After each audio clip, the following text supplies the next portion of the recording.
দাদা বোলিং করবে নাকি? না রে, ব্যাটিং করব।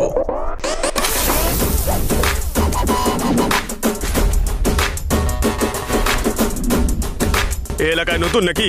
তুই জানিস আমার বাবাকে? আচ্ছা তুই বল, ওর বাপকে সেটা তোর মাই বলতে পারে, আমি কি করে জানবো? গুগল নাকি আমি? ঠিক বলেছেন দাদা, ঠিক বলেছেন। আরে সব কথা কেন হয় বলছিস? ওকে তো জানাবো নাকি? এখনই বলছি। জুস, নারকেল, মিল্কশেক আর কাজু বাদাম ভালো করে খা। এক ঝটকা এই হাল হলে ভবিষ্যতে ব্যাটিং করবি কি করে?